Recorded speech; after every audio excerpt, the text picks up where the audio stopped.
I named this video Shattered Trust because that's what it feels like when you have been gaslit or you've been a victim of gaslighting. I hate to use the word victim, but when you've been a victim of gaslighting, you really start to feel crazy. Like your entire perception of reality is changing and shifting, and it almost feels like you're just losing your mind, like slowly losing your mind. And so it's a real serious thing. I want to give you guys the definition of gaslighting. I want to give you the 4 different types of gaslighting and just talk a little bit more about that because I can tell you from experience that when I was being gaslit, when I was a victim of gaslighting, it took a lot of research for me to figure out that's what was happening to me. I just knew it. I felt off and I felt crazy and I just felt like a super like I felt a low sense of self-worth, not in the sense of like I'm ugly, I don't like myself, not in that sense, but like in the sense of like who cares anyway? Like who cares about my opinion? Who cares what I think? Like what I feel doesn't matter. Like my feelings didn't matter. That's what it like felt like for me, okay? So I'm going to pop a verse of the day somewhere in this video. If you guys want to go read, there's a story in the Bible about Jacob and Laban in Genesis 29 through 31. And that story, in that story of Jacob and Laban, Laban engages in the form of deception and manipulation that I would consider to be gaslighting and by definition. So what happens is Laban promises his daughter Rachel to Jacob in marriage, but on their marriage night he substitutes his other daughter Leah, like literally like swap, swaps out his older daughter on the wedding night. And then when Jacob comes back to confront him, Laban like gaslights him basically, and it's like it's the custom to marry off the oldest daughter first, da da da da da. Like, he tries to like basically make him feel like he's insane and he knew what he was getting himself into. And so it's a really good example of gaslighting that comes directly from the Bible. All right. So here is the definition of gaslighting. So gaslighting is a colloquialism loosely defined as manipulating someone into questioning their own perception of reality. The expression, which derives from the title of the 1944 film Gaslight, became popular in the mid 2010s. Backstory, I actually love movies from the 30s, 40s, and 50s. Like, it is my favorite cinema era ever. I will sit and watch black and white. There were some color movies back then, but most of them were black and white. But if you have TCM, if you have access to Turner channel, Turner, if you have access to TCM, Turner Classic Movies, that is my favorite channel. Okay. So, that's what gaslighting means. So in layman's terms, it's when someone tries to make you believe that the truth is something other than what you know the truth to be. Like because you know that at all times you know the truth. You know how they say like there is your version of the truth, my version of the truth, and then there's the real truth. Yeah. Gaslighting. I feel like someone who is a gaslighter made that quote up.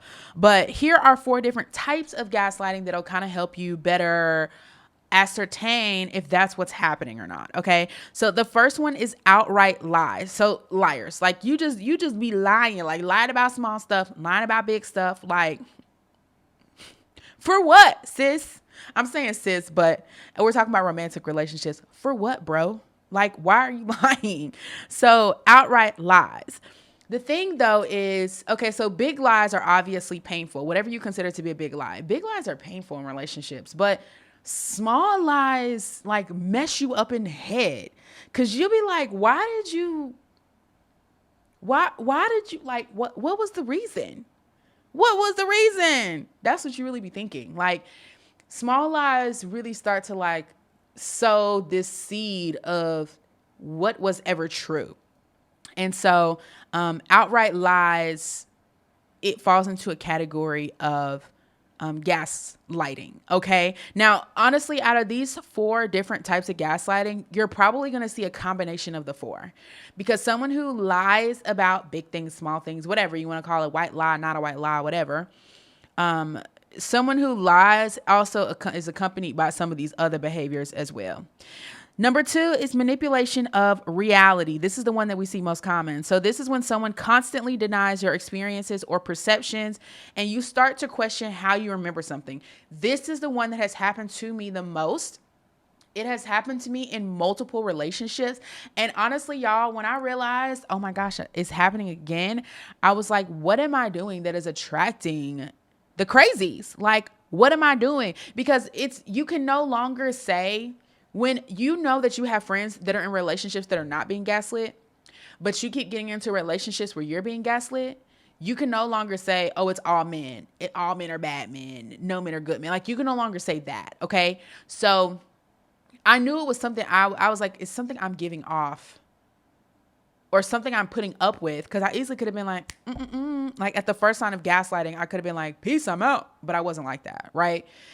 So yeah, this is the one that I dealt with the most. That manipulation of reality. Like, oh yeah, such and such happened the other day. No, that's not what happened. Yes, it is what happened. No, it's not what happened. Yes, it is what happened. Like, and they try to make you seem like that's not what happened. It sounds real stupid, doesn't it? But it's really real. Like, it's really real. Number 3 is scapegoating. So scapegoating is assigning blame to someone else, and by doing this, taking responsibility and attention away from one's self. Usually it's to justify bad behaviors. This is done through nitpicking and criticizing the other. I've also dealt with this a lot personally, where it was like, if I bring up something that you did that was wrong, now you want to bring up something that I did that was wrong, to the point where now I feel bad and we done forgot all about what I originally brought up. Gaslighting. Okay. Watch out for it. And then the last type of gaslighting is coercion. Coercion can be a couple of different things, but convincing someone to do something that wasn't originally their idea or something that they really don't want to do. Coercion in that sense. But also coercion in the sense of like using something that you care about to make you do something that they want you to do. So like, if you say, I want to go see this movie, can you come with me? And they say, well, I'll go see this movie if you do my homework. But I don't want to do your homework. And it's not right for me to do your homework because it's not honest, right? That's coercion. That's a form of coercion. Like I said, a lot of these are things that seem small, but here's the thing. Abuse is abuse is abuse. So when someone uses one of these and they get away with it, or they feel like they've gotten away with it, they're going to start to loop around and use these other things. And sometimes it leaks into other types of abuse, like physical abuse or verbal abuse, right? Sometimes it accompanies or it escalates to that point, but it starts with this little small stuff where they start doing it and realizing like, oh, I can have my way. I can have whatever I want to have. She's going to take whatever I say, or she's going to do whatever I want her to do. And for some people, that turns into like this whole whirlwind of manipulation. So those are the 4 different types of gaslighting and what gaslighting is. I do want to take a second to talk a little bit about covert narcissism, because that's something that's kind of trending right now. And covert, so we know what a narcissist is. It's somebody who's like totally full of themselves, and they're thinking like, I'm the business, I'm the best thing ever since sliced bread, like I'm amazing, right? That's a narcissist. A covert narcissist is someone who is that same way, but it's a little more hidden. So you can have a narcissist, like you can be in a relationship with a narcissist that's not an extrovert. A lot of narcissists are extroverts. They want to walk into the room. They want everybody to know who they are. They want to dress the best. They want to, whatever. But there are also narcissists who are laid back and chill, but they're still very much so into themselves, and they're going to do whatever it takes for them to get what they want, and they don't care about other people's feelings. That is a trait of narcissism. Is like, if that person is a narcissist, they're also not, it's not that they're just determined or that they're just self-obsessed. They do not have empathy for other people's feelings.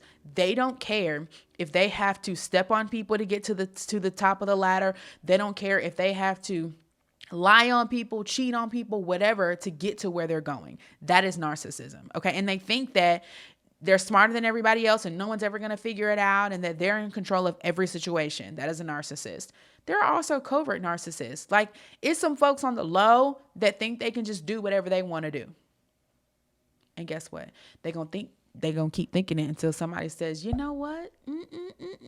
But that's not your responsibility. Now, if that's not your personality and you don't feel called to do that, you don't got to do that. Okay. You can just remove yourself from the situation. This is literally just for you to say, I am aware. I've done the research. I know. I can choose whether or not I want to be here. At any point in time, you can choose whether you want to be there. Okay. And this is romantic, but this really applies at work. Like, whoo, the amount of narcissists in career is crazy. Like, especially if you're in a career field that is dominated by men and you're a woman, you're going to run into a lot of on the job narcissists who are lacking control in other areas of their life.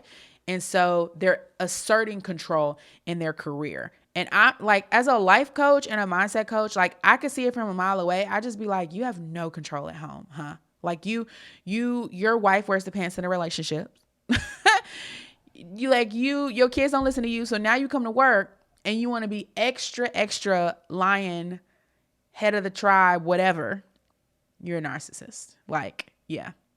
Leave in the comment section below if you guys want me to do any other videos on gaslighting, if you need examples or you want to know how to get out of a gaslighting relationship or how to rebuild your self-esteem out of getting out of a gaslighting relationship. Because honestly, getting out of the relationship is very, very difficult. Like, well, let me not say that. Getting out of a relationship where you are being gaslit can be difficult depending on the dynamics of the relationship and the circumstances, but it is possible. You can do it as long as you have made the decision to get out of that relationship. Okay. So thank y'all so much for watching. Make sure you like, comment, and subscribe. See you later.